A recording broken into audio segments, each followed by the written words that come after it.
It's 8:30, and I want to call this regularly scheduled meeting of the Simpson County Fiscal Court to order. And I'm going to ask Magistrate Scott Poston if he would lead us in prayer, and after that we'll have the pledge to the flag.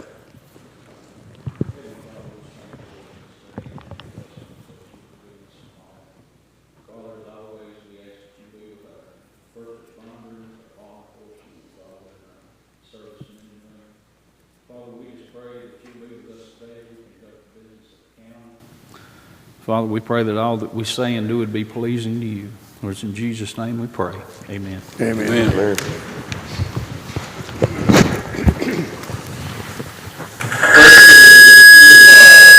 United States of America, and to the republic for which it stands, one nation, under God, indivisible, with liberty and justice for all. All right, we have Miss Emily Hathcock is here with us today from the BRAD. She's going to talk about some training opportunities that the BRAD is offering. Good morning. Morning. Thank you, Emily. Thank you.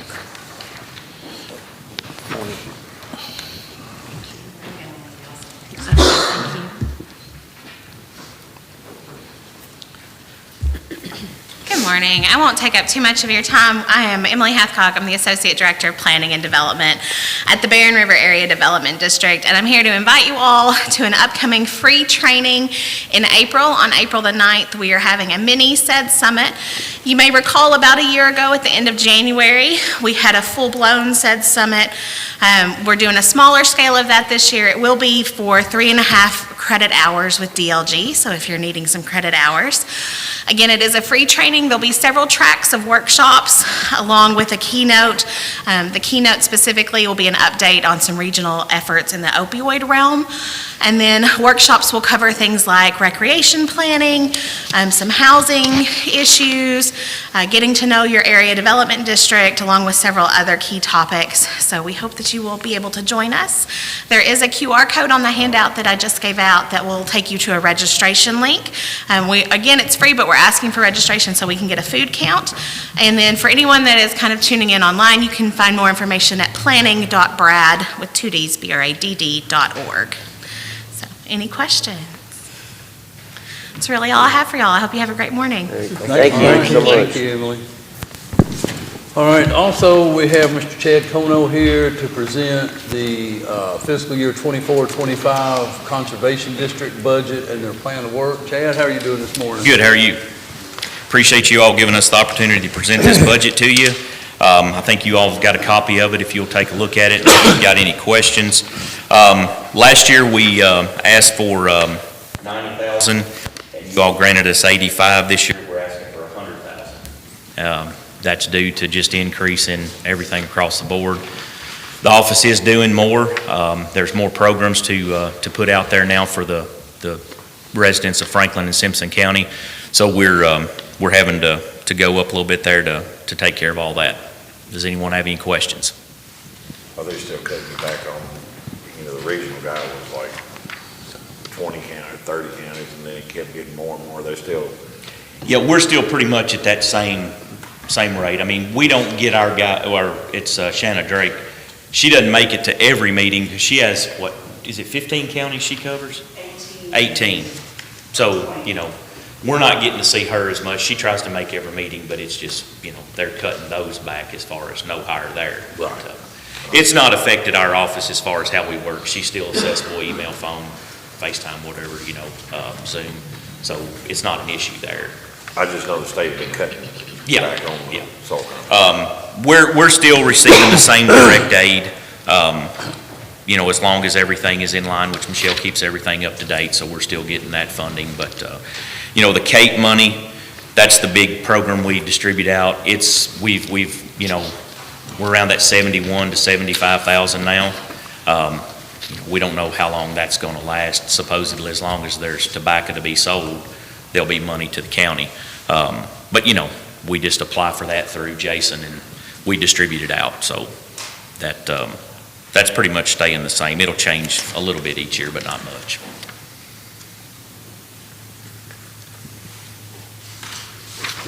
Gentlemen, y'all have any other questions? No.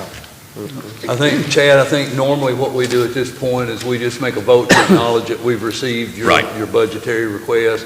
Obviously, you've heard, this is the same thing we go through every year. We'll start budget planning here pretty soon to go through the fiscal year budget, and we will try our best to honor this request. Okay, understand. Yeah.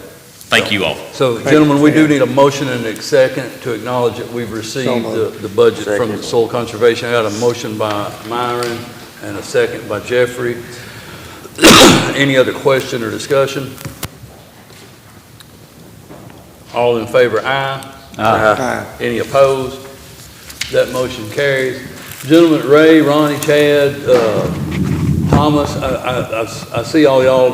I'm sure maybe, I know why you're here, but I don't know that we're really addressing that. Later in my report, I'm going to share with these gentlemen what happened Wednesday at the industrial board meeting. If at that point, any of you have a question or a comment, we will briefly listen to that. We absolutely are not going to do what happened at the industrial board meeting because we don't make that decision at this board. So. Appreciate the opportunity. I don't think any of us are here intending to provide feedback or commentary. Okay. We're just planning to, a member of our group representing our families are planning to be at every planning zone, every industrial board, every fiscal court going forward. Thank you. Influence the decision. So that's what we're doing. Very good. So, but I do plan to share with these gentlemen the meeting with the industrial board.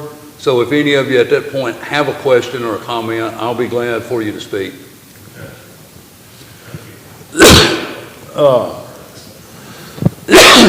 All right. Next, gentlemen, the minutes of our February 6th fiscal court meeting. If there's no corrections or changes, I need a motion and a second to approve those minutes. I'll move. Got a motion by Scott. Second. Got a second by Myron. Any questions? All in favor, aye. Aye. Any opposed? Abstain. That motion carries. And just so the people watching by video or whatever, he's not asked me to do this, but the reason Marty abstained, he wasn't at our last meeting, so he couldn't tell you if the minutes were correct or not. Well, I guess he could, but he wasn't here. I watched the last meeting. All right, so moving on, we need to have first reading of a budget ordinance number 220.255. This will be amendment number 3 for this current fiscal year 23-24. And this is just, if you look over there, there's just some revenues that were unanticipated and things that's come in that wasn't plugged into the budget that has to be amended into the budget.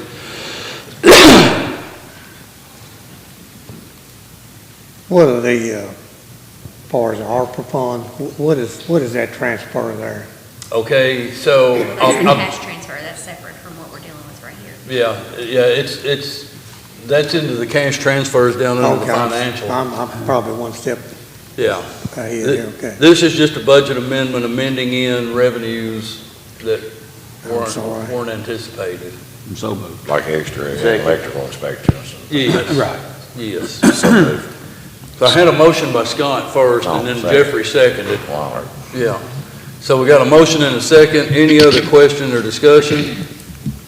I'll say typically too, we're well over 50% through this fiscal year, and this is only the third amendment. We have done 3 amendments in like the first 2 months of a fiscal year. So I'll say, we're well done. Good deal. So kudos to the treasurer for helping us get a pretty good workable budget together.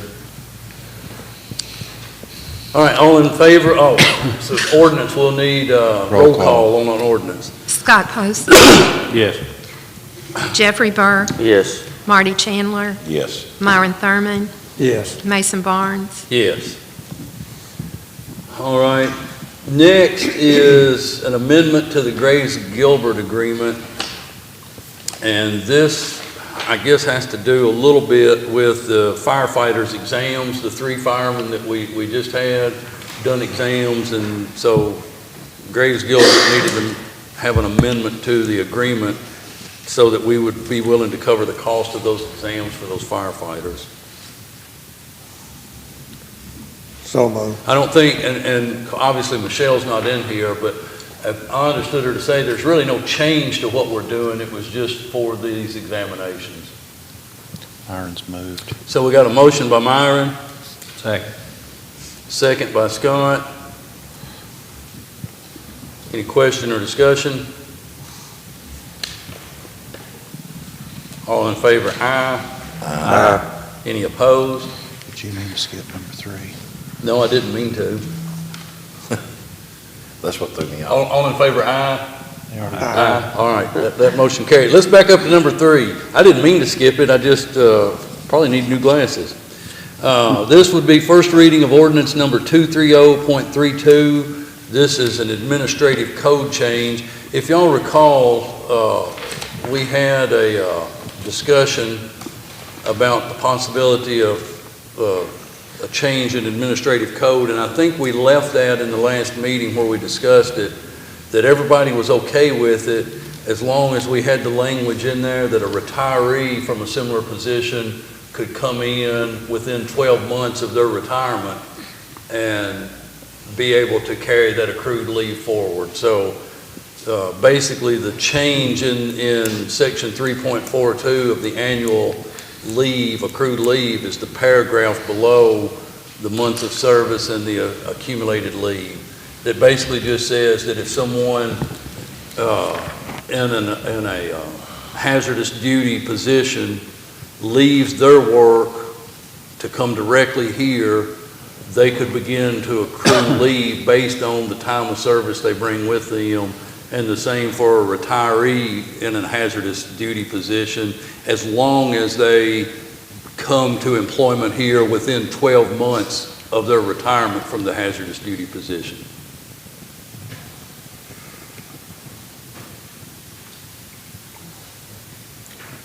Jeffrey, you have a puzzled look.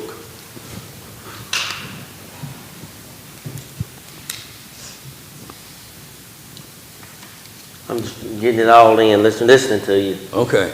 Well, it's right. I mean, unless I misunderstood what our discussion was in that meeting, this is what I understood that we Yeah, we voted on the language, is what language. we actually voted on. Yeah.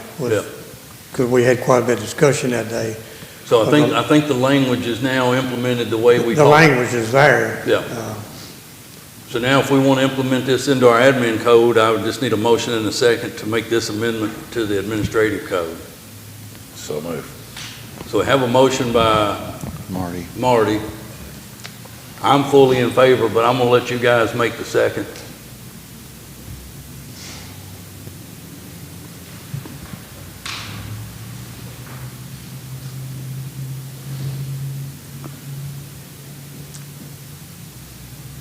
We're not going to stay all day. If no one's willing to make a second, the motion will die due to a lack of a second. I thought this is what we talked about. I did too. We talked about the language. We didn't have the language.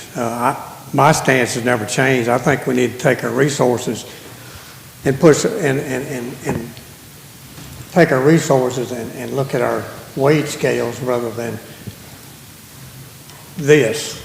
I mean, this is kind of like a black eye to some of our people that works for the county. I mean, this is an incentive right here to stay with your job.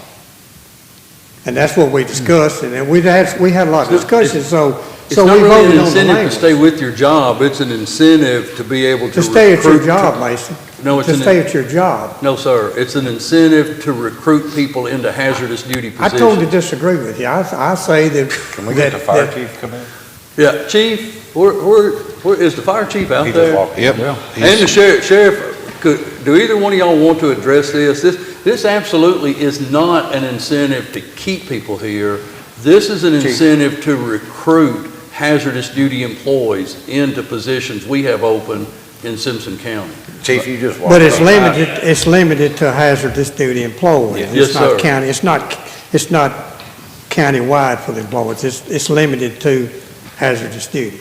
But didn't we just hire the 3 people that we're going to hire? We did, but none of them came from Well, I know. a job. So, I mean, they're going to start at zero just like any employee. Exactly. It- But this- that's what I'm saying. We've done hired everybody that we're going to hire. at this point. Well, at this point, but I mean, we're gonna have to hire people in the future. The sheriff's continually having to hire individuals. We will eventually, at some point, have to hire more firefighters. I don't know. I just want to make sure, Myron, this absolutely is not. I mean, you can disagree with me if you want, but this is absolutely not an incentive to keep employees. There's no, I mean, Well, any Mason, employee could that's leave. your opinion, that's not mine, so you don't have to continue on. I understand, I respect what you're saying, I just don't agree with that. I don't have a problem about making this county-wide. I don't have a problem with it making county-wide. But we didn't, that's not what the language said, and I get that. We did discuss. You did get the language, and you sent the language to us. And I heard no feedback. True. I mean, I don't know about that, but I mean, I didn't respond. I sent it out and said, hey, guys, is this what we discussed? And no one sent back any information that says, no, this is not what we discussed. But we did not vote on that. We just voted on the language.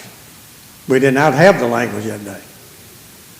Exactly. And I implemented the language. And you did. I put it together. I emailed it to you guys and said, is this what we discussed?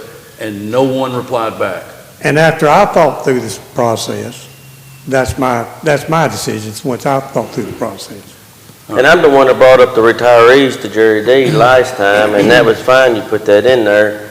But also, when we was at our last meeting, my opinion was we need to leave it as it was. Don't change nothing, leave the cure, and I expressed that how I felt at the last meeting, to leave it as the cure leave as it was, not to change it. But we went on and discussed more about it and all that stuff, so I still feel the same way. We don't need to change nothing, leave the cure leave as it is. So Pam, I think the motion dies due to a lack of a second.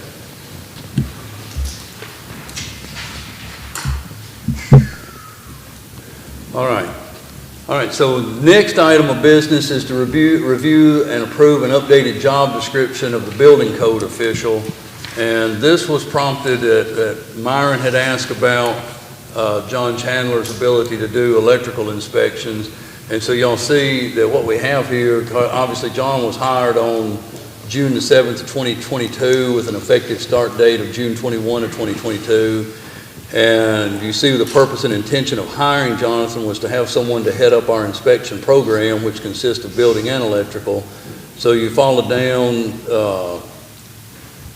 I had asked Sam, if you recall, Sam, I asked Sam about was Jonathan, his ability to do electrical inspections, and I believe your answer was if he's certified to do them, there's no reason he can't.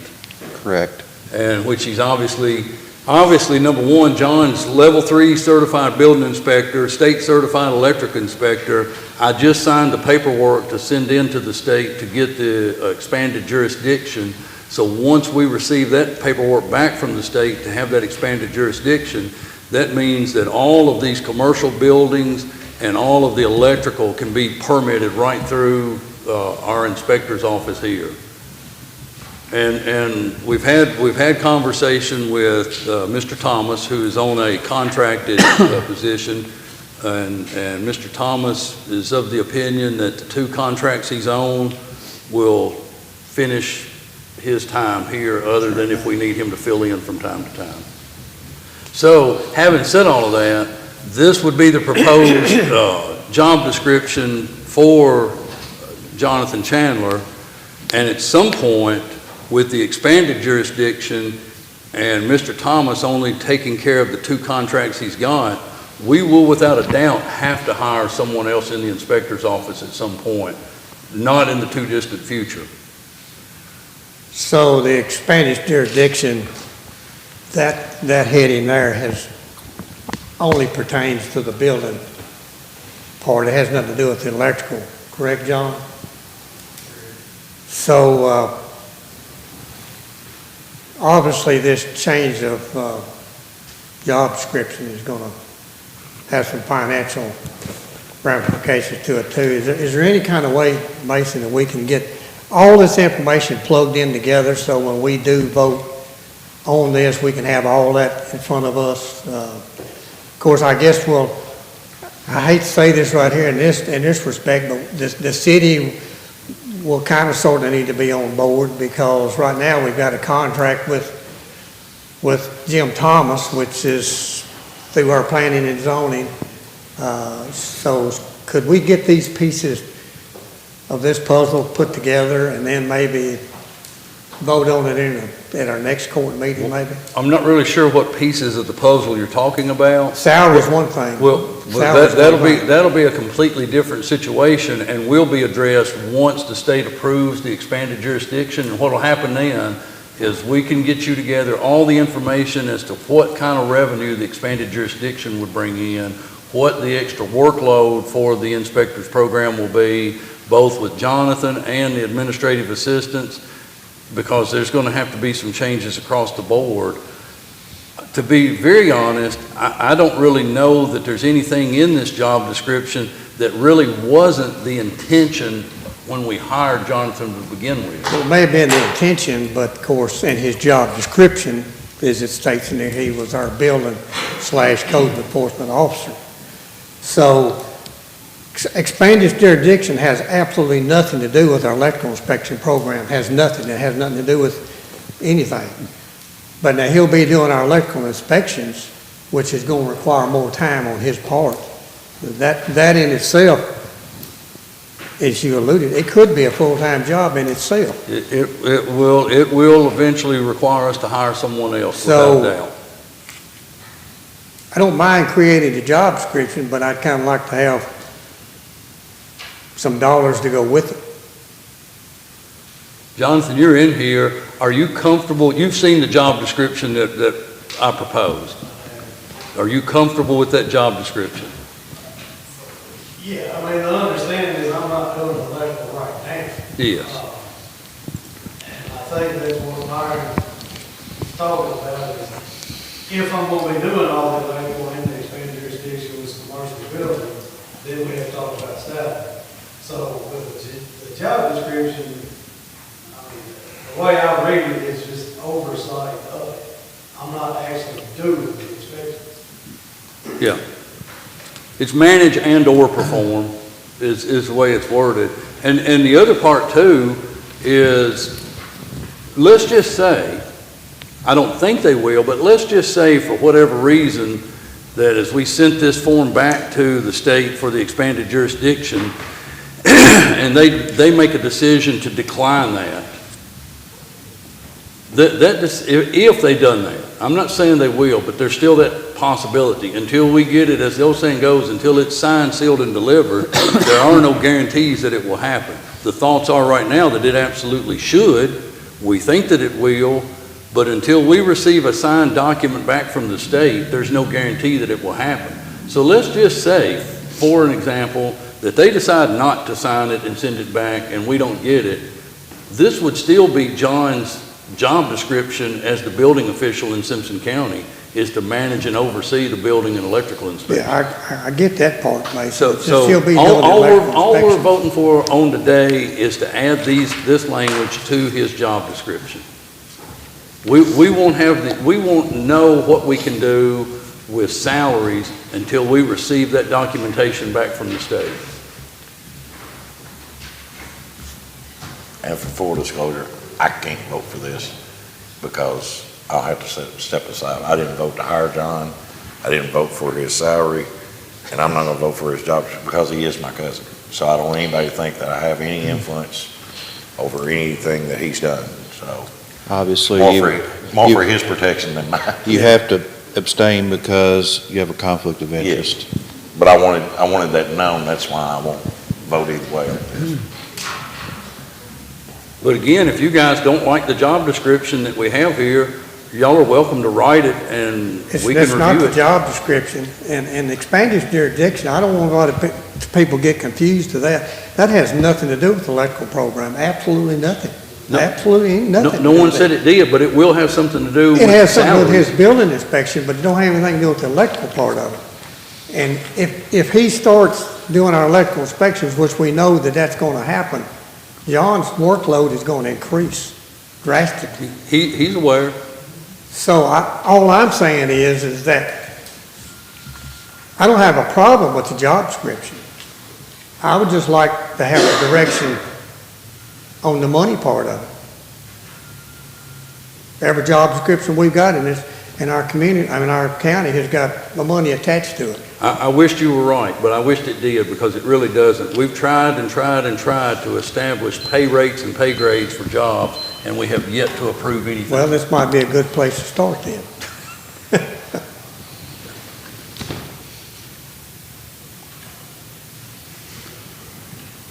All right? Well, we'll establish his salary then. What, do you, Yeah, that's kind of where I'm at right now. It has nothing to do with the job description. I mean, John's workload's going to start immediately. His workload's going to increase immediately here in the next probably what? But you did say there would have to probably be someone else hired. Because he can't. That's the whole point of this all, Scott. This is all getting the cart before the horse with salary stuff. We've got to establish the job description. We've got to find out what the workload is and what we're going to have to do when we actually start paying another employee, what we're going to have to bump employees that are on the administrative side of it also. It's more than just what is John's salary going to be. This is simply establishing a job description for the chief building official. With an open end. We're literally making a mountain out of a molehill. I really don't have a problem with the job description. If I John, don't either. I don't have a problem with it. You don't, Myron don't, John don't. Once we get the working pieces of how it will function, because here's the thing, you're talking about the pay rate. Yes, if we do not get the expanded jurisdiction and John begins to do all the electrical, will there be some increase in salary? There will. But if we get the expanded jurisdiction, which then means not only are we doing building and electrical, but we're doing more building than we would be doing otherwise, that's going to be at a completely different level. So we don't really know what to plug in on salaries until we get there. We're just establishing a job description. Well, I kind of know right now where John needs to be salary-wise. Well, I know you do. I think John does, but I think John also understands until we get that document back where we actually have the expanded jurisdiction, that it may not reach that level. I think we're going to get it back, but there are no 100% in law. We're going to get it back through the electrical inspection. I mean, that's where it's going to come in. Well, we would actually get it back through the building inspection side, on the permitting side Yeah, of the commercial building. if we get if the we're able to rates do that the that. state charges, yes. So this is all just, are you in favor of this job description or not? That's pretty simple. The salary part we'll have to work out across the board with more than just one employee. So John, you're going to take this job, don't know what your salary's going to be, correct? He's already doing this job. No, he's not doing electrical inspection, Mason. We got a contract with a private company on that. So I'm gonna take the job of overseeing. Okay. I'm not taking the job of doing it. I'm not doing all the electrical, and I'm not doing the commercial building, no. Okay. Not right now. Okay. Now, I'm helping. And this, Him down, I'll put him. Okay. and this job description clearly says that it's his job to manage those inspections. In other words, make sure they happen.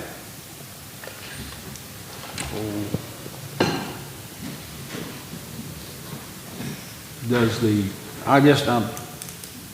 city have to, what happens if they don't go along with this? I guess, Well, that's what I'm.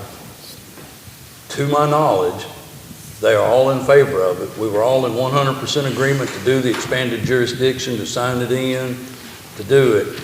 If this all happens, the chances that the city or the county, either one, will ever have to put one more nickel into the planning and zoning will be almost none, unless people start packing up and moving away. Correct.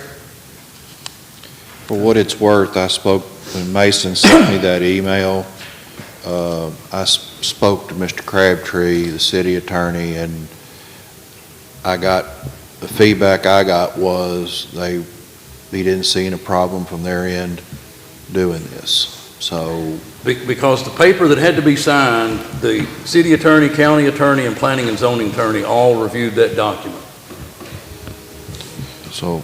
I'm just saying, if you're worried about the city, I don't, Okay. the feedback I got was, that was, That's good to know that. I'm good with this. You just need a motion? I just need a motion to approve this job description. I'll make that Second. motion. We've got a motion by Scott, Second. second by Myron. Any other question or discussion? All in favor, aye? Aye. Any opposed? All right, that motion carries. And Marty's abstaining.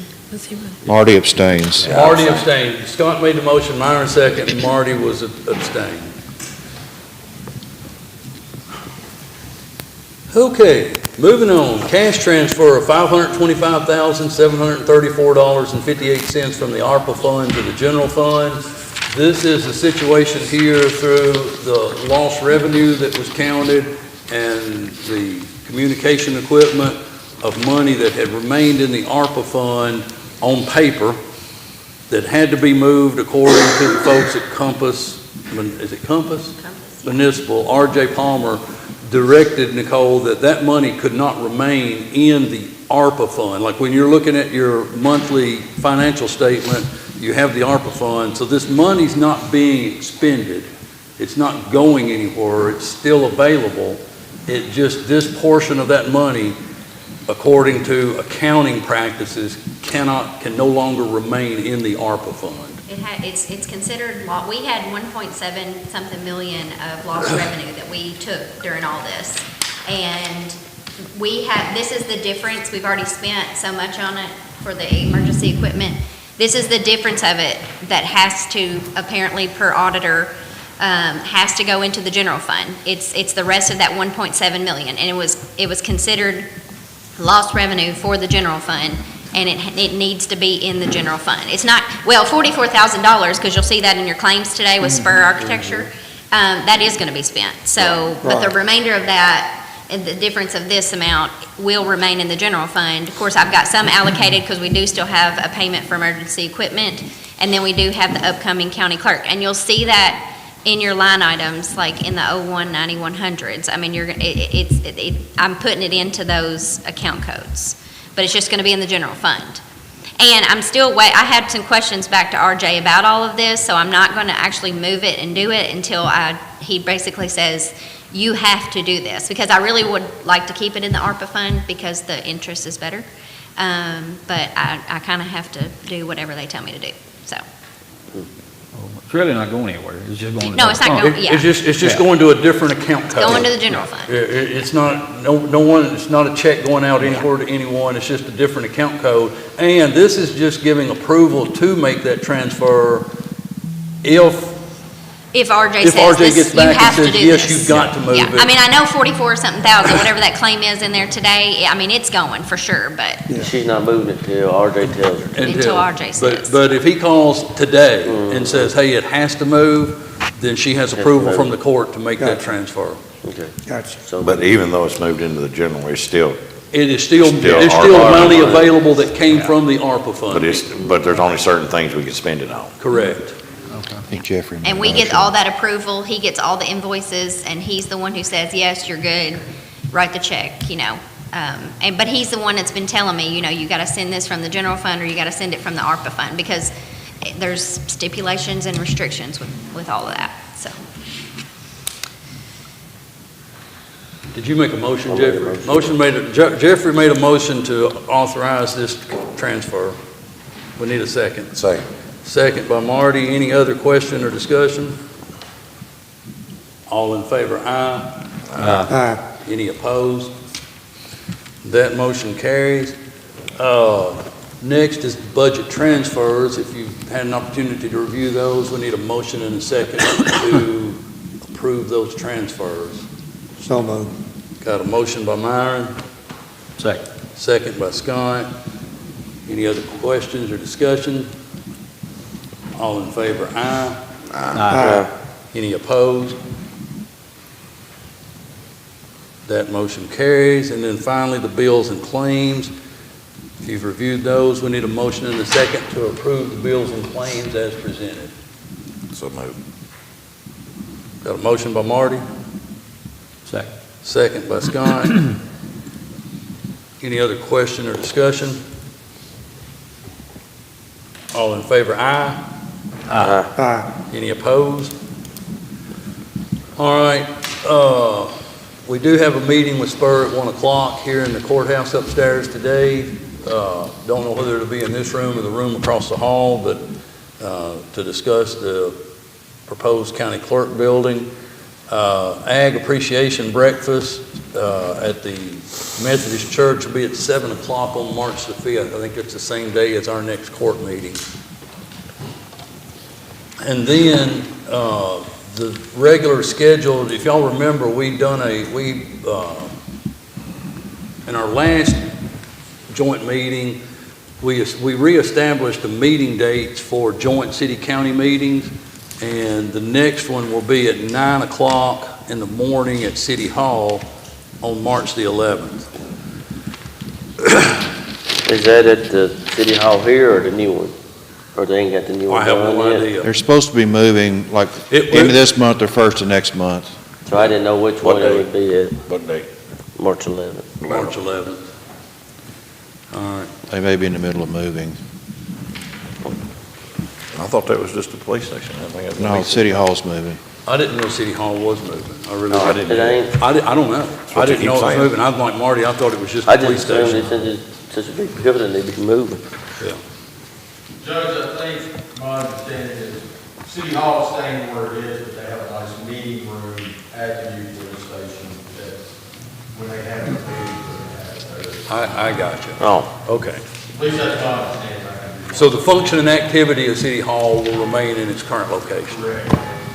All right. Gentlemen, I want to share just a little bit of information with you because there is so much inaccurate information that it really needs to be addressed. And the last thing that we need to be doing as a political body is pushing any kind of false narrative or false agenda.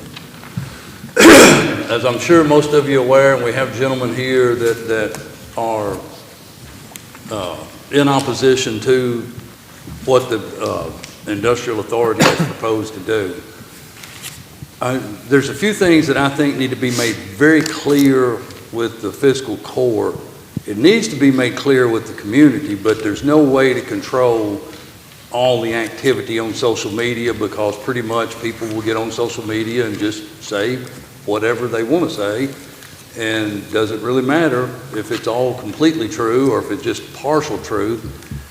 So the first thing is the industrial board is who votes to purchase land for industrial expansions. The fiscal court does not vote to make those purchases.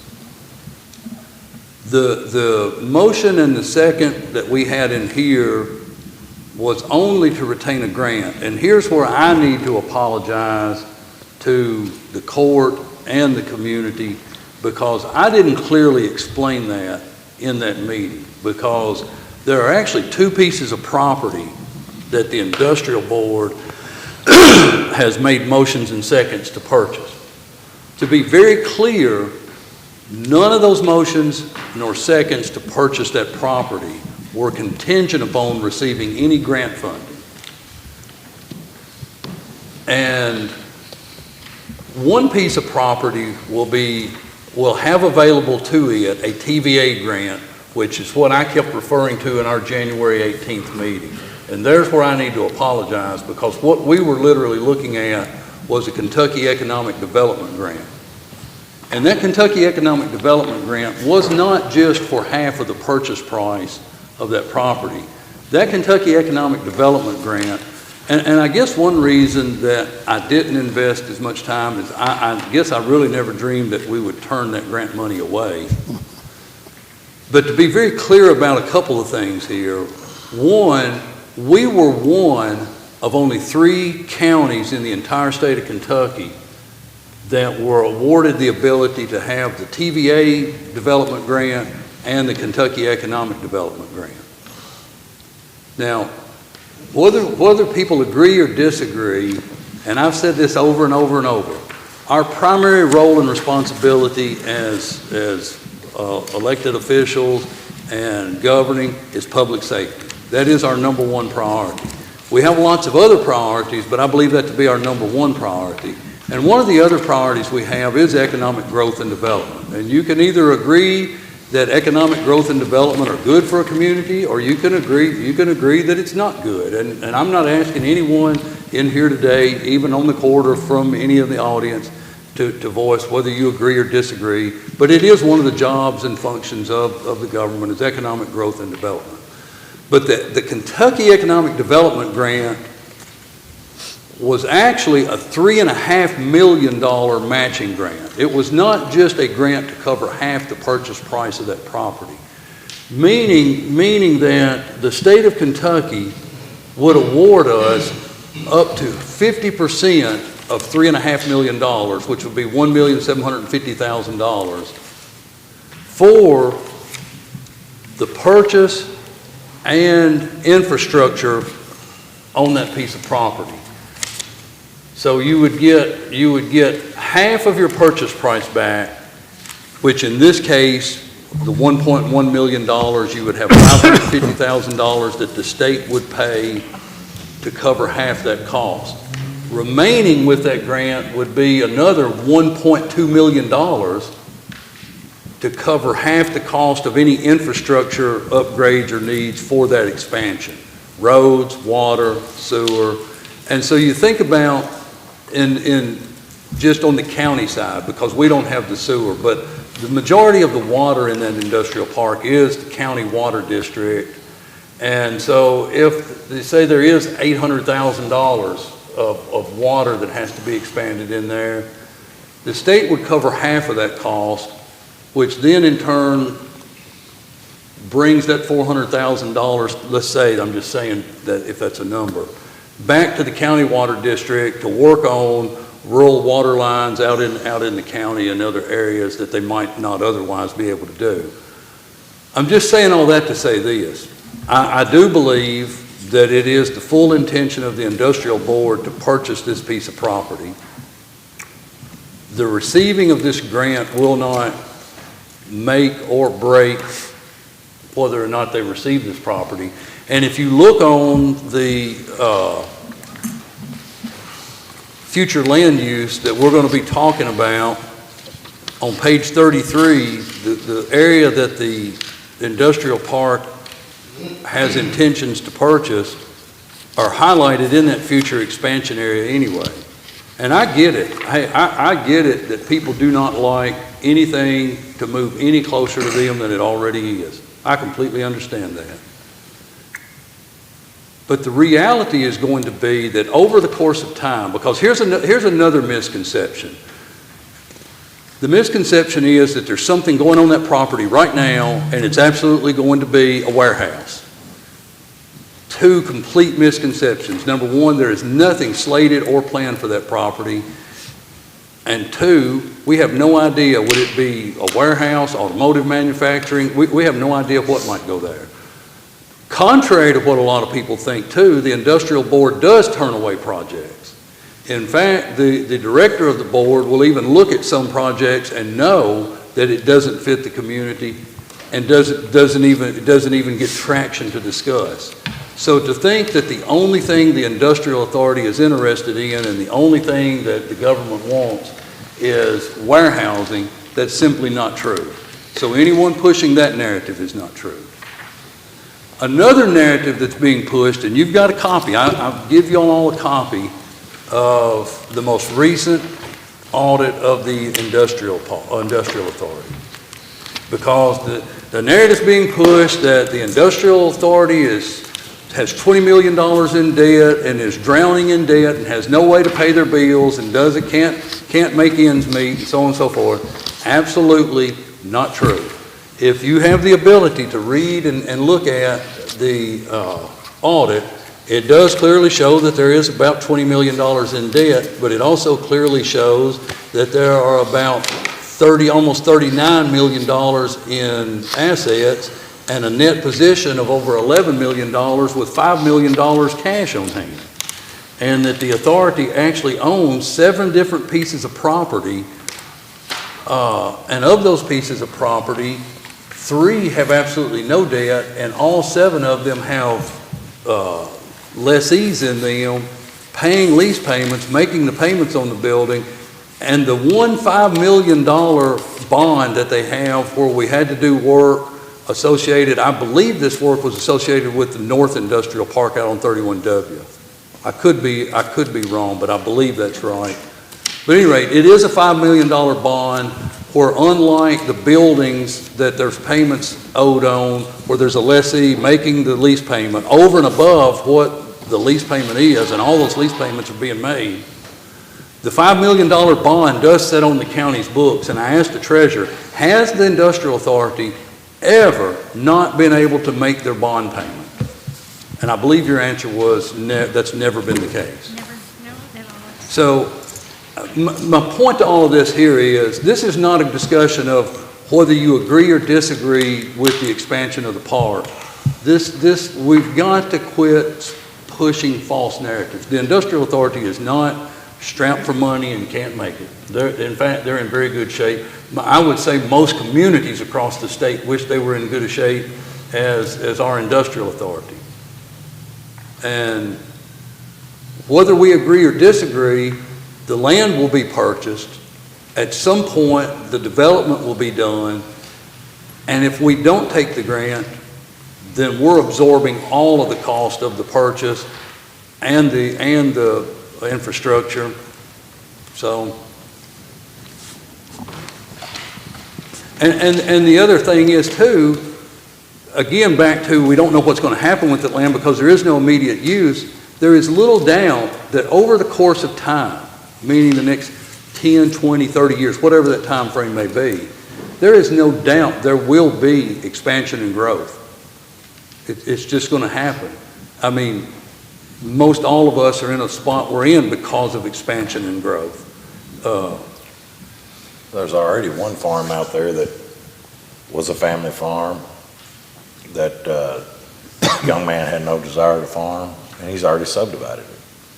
And he's developed, I mean, so there would be nothing, if the industrial board didn't buy this, there's nothing that could keep a developer from going in and filling it full of houses.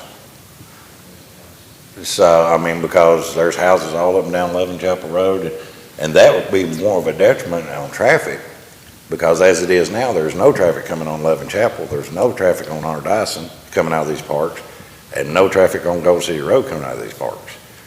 So a subdivision going in where they could put the traffic out on those roads would be more of a detriment than an expansion of an industrial park, that all the traffic goes through the industrial park, and it may be 10, 12, 15 years before they does, but we have to plan for the growth. I was out of town at this meeting, but I happened to talk to a gentleman from Western Tennessee, and while I was there, we was talking, and it was from Humboldt, Tennessee.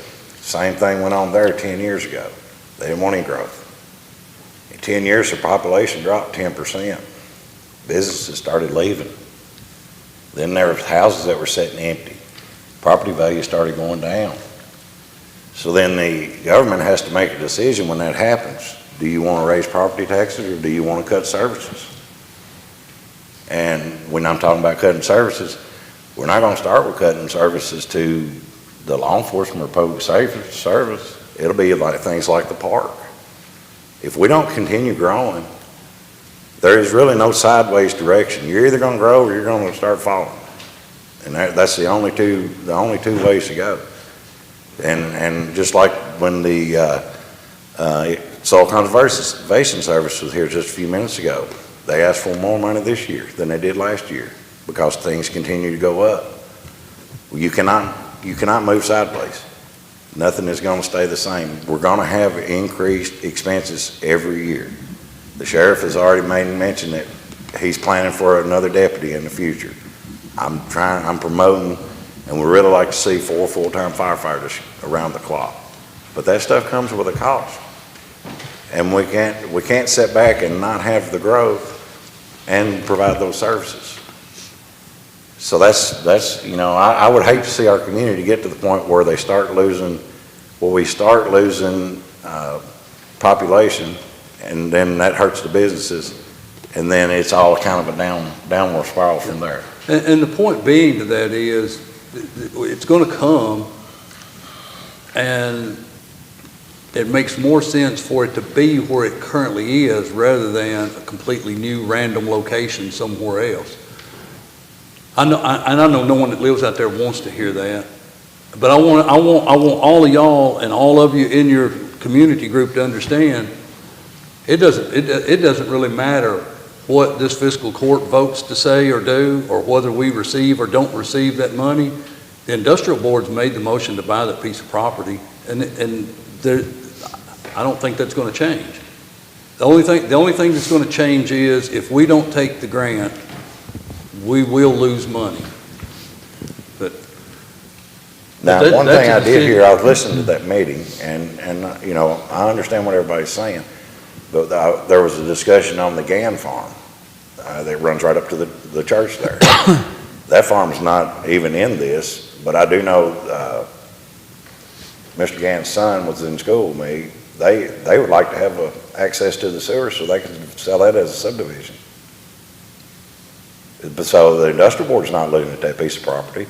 They've got it priced for $45,000-$50,000 an acre. So, you know, it's that we can't tell a landowner they can't do it. I mean, you wouldn't want us coming out and saying you can't sell your house or you know, whatever. So, I mean, they have to do it. The industrial board does have it listed on Kentucky Economic Development. That was a mistake, and it's been and corrected. Chad, you heard at that meeting Wednesday that there was no understanding as to why that was the case, and that's been rectified, or they've been notified to rectify that, because the Franklin Simpson Industrial Authority has no part, parcel, or lot in whatever happens with that Gann property. Have no idea how that ended up on the state's website, but it was absolutely an error.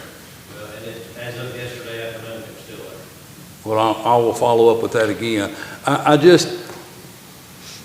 We need to understand that the court is not who voted to buy the land. But what the court, give me just 1 second. And you're welcome, if you want, you're welcome to come to the microphone. But what the court has done is rejected a grant that will ultimately cost the taxpayers money here in Simpson County. And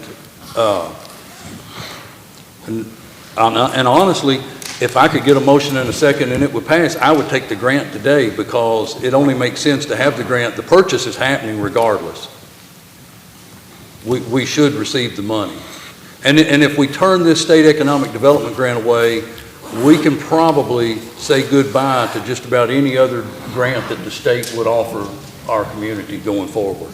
And that will spell a lot of trouble for our community in years to come if that becomes the case. And I don't really think anyone wants that. I think that we have the ability to work with community members to put safeguards in place for whatever happens on that property. But anyway, Mr. Sheriff, would you like to come to the microphone? If that's okay, I'll be brief. Yes, that's fine. That's And if you can absolutely- get a motion, I'll make the second. If I can get a motion, I'll take one. And thank you for having us. Appreciate the time. And so I can clear up too, when I say I would take a motion, if I'm willing to take a motion here, it has nothing to do with whether I agree or disagree with the growth or what the industrial authority is doing. It's going to happen. I think it's incumbent upon us, being a fiscal court, to look out for the fiscal well-being of this community. And why would we not want the state to cover half those costs? Totally understand, and I think real quick here, I don't want to go into everything that we talked about the industrial board. Just want to clarify some things on our behalf. I hope that's okay. First, understand there was a lot on social media, and in fact, I was a perpetrator of some of that. As you know, I apologize for perpetrating some falsehoods, so thank you for clarifying those. But And I will say that Mr. Sheriff has been one of the most respectful individuals that I've ever communicated with. well, thank you, I appreciate that. I try. But I think a lot of us were caught off guard, and that caused a lot of churn. We're trying to organize now as a group, but to your last point about wanting to work with the community, we all really feel that this is happening to us, not with us.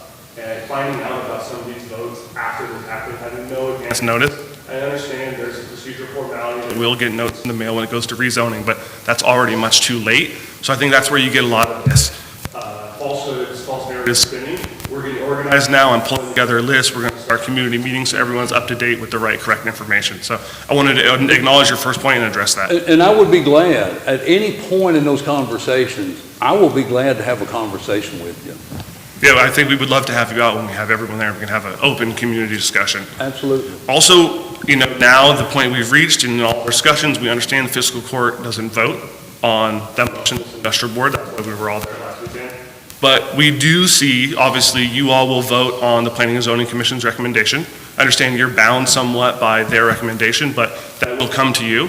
And furthermore, sorry, real quick, on this point. Furthermore, the industrial board, half nominated by the city, half by you all, they should be, right, representing your needs and your desires for the community, as you should be representing ours. So you do have influence on those members. So that's why we're here. We're trying to influence you all to influence them to make what we feel is the right decision for the community. So, sorry. Okay, so I want to clear up, and it's not a complete misconception, but a slight misconception in that. And we also have our planning and zoning administrator here that can correct me if I have a misconception. Sure.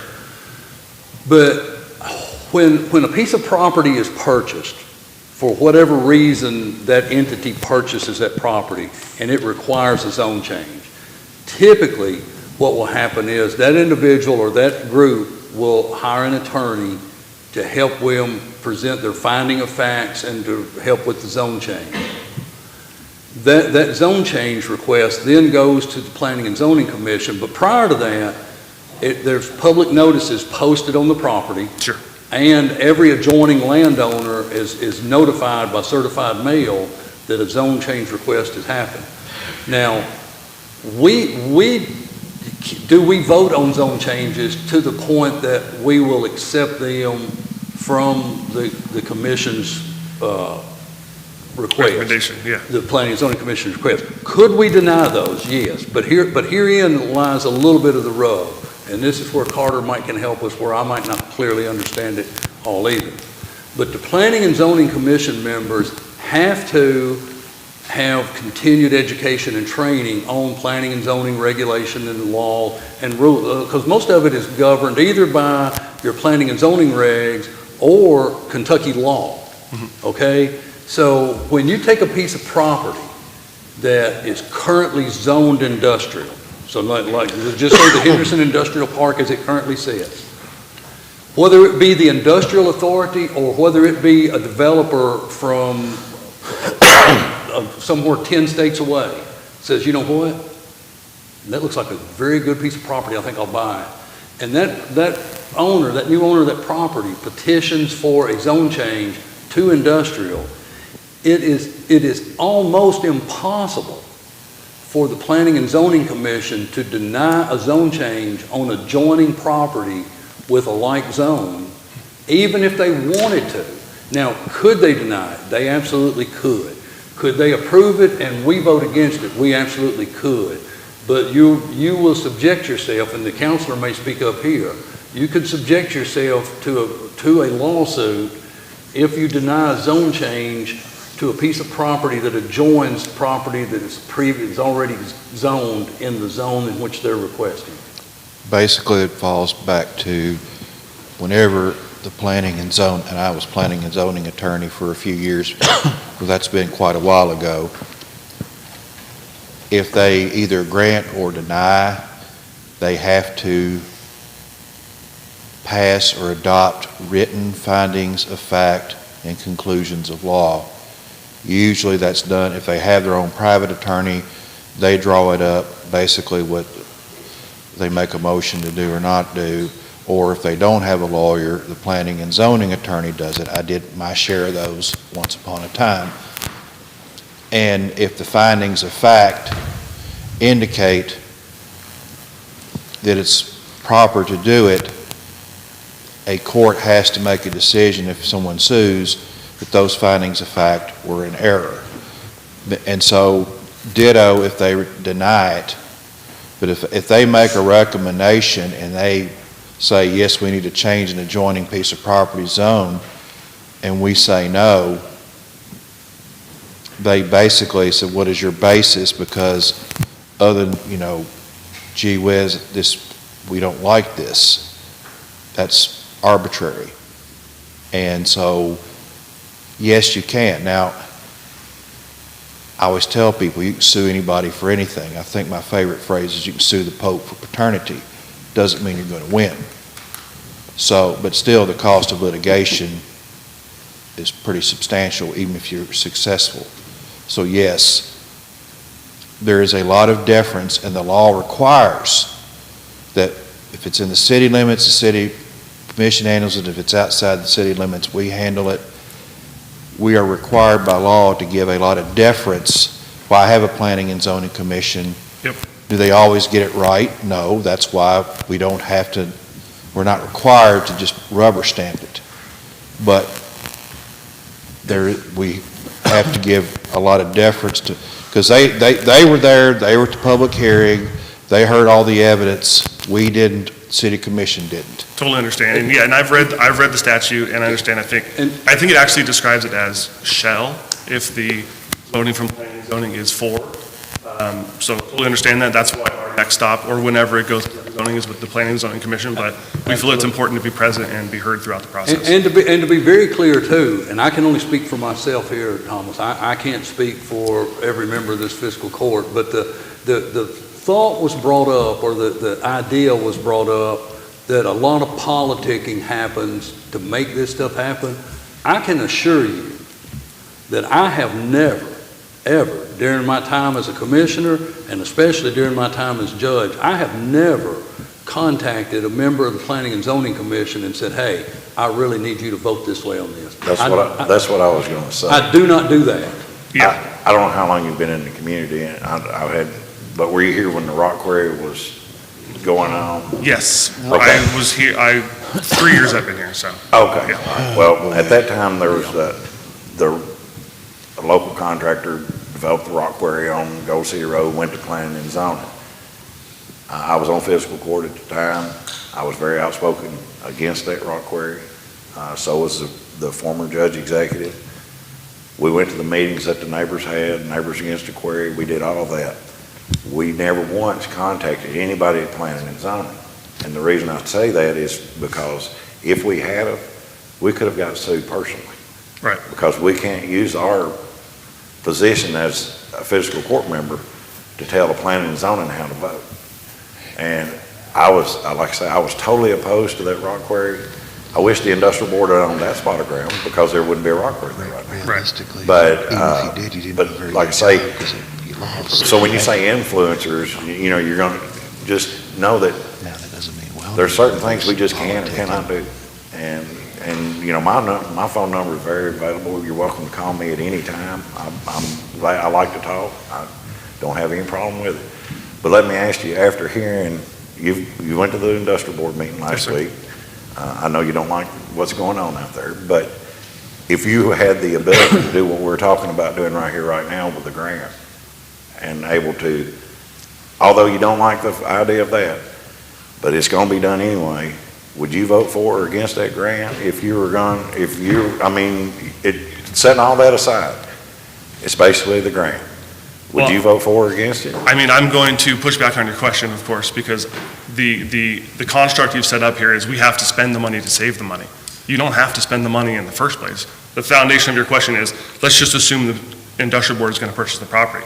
Well, I don't think the industrial board should purchase the property, so I don't think we should spend the money for which we need to save the money. I understand that, but the industrial board's already voted and passed, and they're going to buy the property. Well,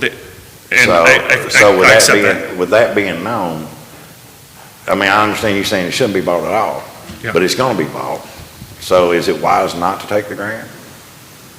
I don't think I can answer that, because I'm not willing to give in to the fact that the industrial board should be buying the property. Okay. And that's just, let me make my last point real quick. I understand, I respect that. And thank you. And to your point about planning and zoning and the influencing cross, that was one of my misconceptions, and that's for which I apologize, and that's why I deleted my comment on Facebook. I do wonder if maybe there isn't an institutional kind of thing going on where when the industrial board is buying a property, they're bringing it in. I'm not implying there's direct influencing, but one government entity bringing something to another government entity. maybe there's a more likelihood, but I don't know about that, so. And I'll also say, when you're talking about buying land, a lot of times we'll go into executive session for land acquisition. And the reason we do that is because if, say, let's talk about that piece of property out there, the Adamson property or the Brown property. If it had been known that the industrial board was gonna buy that, there is a chance that somebody would have went in and bought it and tried to held it and cost the industrial board even more money. And they would try to take advantage of the tax, because this is all taxpayer dollars. And I understand that, and I think And they would try, so that's the reason under land acquisition, you really can't say we're going to be looking at this piece of property here, because if you do, then that's unfair for other, I could let somebody, I couldn't do it. If I could, I've done bought the property, because I would have bought the Dewey's property if I'd had the money, but I don't have it. But there's people out there that do. And if they knew that industrial board would be looking at something like that, they could go in and buy it and say, we're going to just make you pay more. Well, and the same goes for the industrial board buying things without it being publicly known than other interested property owners who may be interested in purchasing the property don't have the opportunity to. But that property has been on the market for a while. Sorry, I'm speaking about the Brown property. Yeah. I don't think that's been on the market. Yeah, and I think what happened there, now I'm only speculating, but I think what happened there, the heirs to the Brown property contacted a realtor, and the realtor come and talk to director at the Industrial Authority. I had been led to believe it was the Industrial Authority reaching out. No, I believe it is properties. absolutely the other way around. Okay. Because, All right. Yeah. Which maybe this is a minor point then, but just to be super clear, because there's been, and Judge, you've shared, it's not our place, or your place to restrict private property owners from selling their property, and you just made the same point, Marty, and we agree with that, but we do also then think a government agency using taxpayer money doesn't have to be the one to buy it. And I understand your point that, well, then maybe someone would come in and develop it. Maybe. But then let the business stand on its own, let the capital come in privately and let them purchase it. That's not really, go ahead. 5 seconds, Judge, yeah, sorry. That's not really a reason why it should have to be the industrial board buying it, it should have to be the industrial board rezoning it. And I completely agree with that. Got another comment. If we're not, hold on just a second, Ronnie. I completely agree with that if we're not talking about economic growth and development. In other words, if the government were just buying a piece of property sitting somewhere because they knew something was going to happen and down the road they could probably sell that property and make a bukus of money, then yes, they should absolutely stay out of that. But if you're talking about economic growth and development for the industrial sector, I do believe that is the purpose of a community having an industrial authority, is to have that place to do that. I'll say this, and then Ronnie, you don't have to keep your hand up, Ronnie. I'll let you talk. I will say this. I am more than glad if y'all have a meeting and would like for me to be there, I will be more than glad to be there. The one thing that I just want everybody to understand, if I show up to those meetings, I will tell you exactly what I believe, and I will tell you exactly what I know to be the truth. The worst thing that can happen, and the thing that I don't want to happen, is to walk into a place and then I start telling people, here's what's going on, and the first thing that happens is, well, you're lying to us, because I have no reason to lie.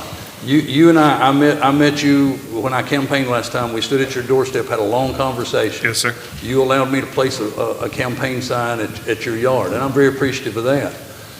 I have no reason to piss off voters whatsoever, but I do have an obligation to the community as a whole to make sure that we're successful and viable 5 years from now, 10 years from now, 20 years from now. When I'm gone, I can tell you, and it may be the next election I'm not, but I can promise you this, even if I'm successful at winning elections, 10 years from now, I won't be here.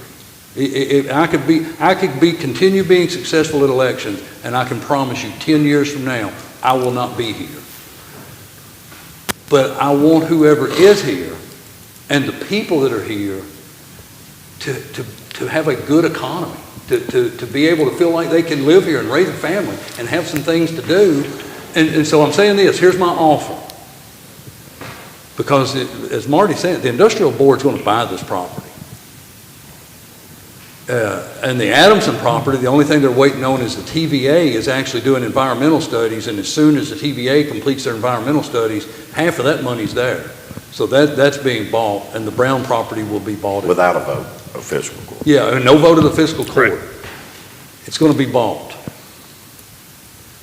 What I will say to you is I am willing to come to any of the meetings that you guys would like me to come. I'm not going to barge in or infringe on your meeting, but if I have an invitation to come to that meeting and I don't have a conflict of somewhere else that I have to be, I will be more than glad to come to that meeting.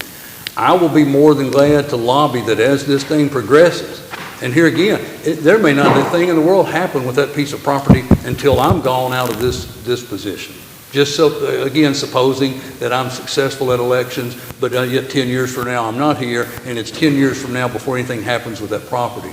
What I would be willing to lobby for is that you guys get a fair and honest dialogue, and the ability that we do berms or trees or whatever the community thinks we need some safeguard to block light, to block noise.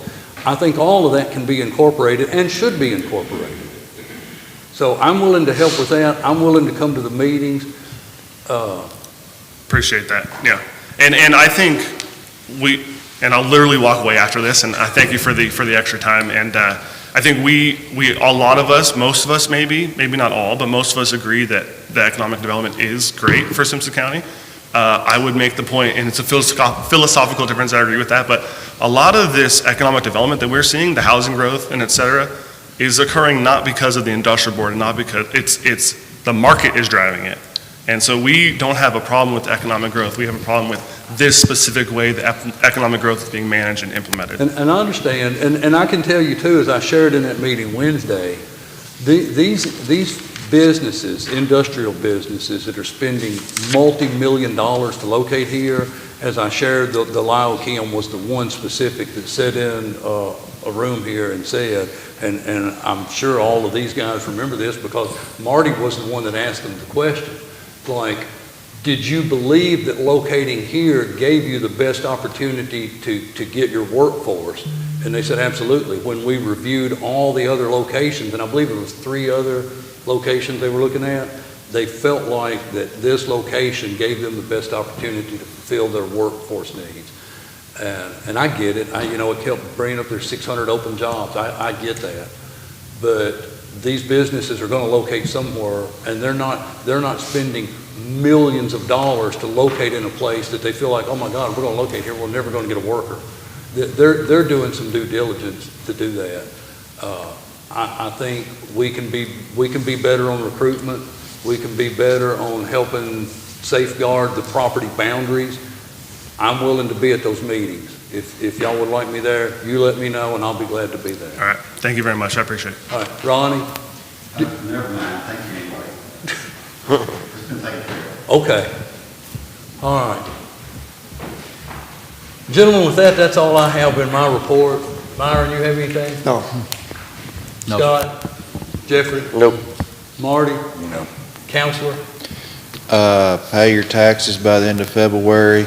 They go delinquent April 15. Also, Judge, I've got district court this afternoon, so I will be unable to attend special call meeting. It should be simple. And then one other thing, a lot of officials are here, so I'll go on and announce it. This evening, I'm going to Lexington for the County Attorneys Association Winter Conference, which happens every February, and I'll be out of town till Friday afternoon. Call my office if something comes up. Sheriff, anything with the sheriff? Report, sir. Eric, anything with the jail? Just want to give you a heads up, we're at 189 state inmates and 73 county. Thank you. And we don't see any light coming. And just so y'all are all aware that, and this needs to be made a public awareness too, this does impact and affect revenue coming in, but it has nothing at all to do with the jailer or the jail staff. This is the state doing what they're doing. Yep. And I will tell you, I pulled the state stats across the state, and we are currently sitting at number 3 position as far as highest state inmates in the state. So, you know, that's a good thing for right now. It's not enough, but it also kind of puts a target on us too. So I want everybody to be aware of what's going on. Mr. Clark? With March coming up, this is more for Jeffrey and Marty. Obviously, we've been implemented CAVA since the beginning of the year, so we're going to, hiccups and bugs along the way. So I ask you guys and other commercial truck owners, farm trucks, try to come in as early as you can. Be patient with us. We're doing the best we can. My ladies have been, going through a lot, but we're making it. So if you can, bring all your stuff in. When is the last day? The last day there, March 15th. March 15th is the last day to do your farm tax. So, but I would appreciate it. All right, I'm gonna back up to one thing about, back on the grant. Marty said he would second the motion if we had a motion.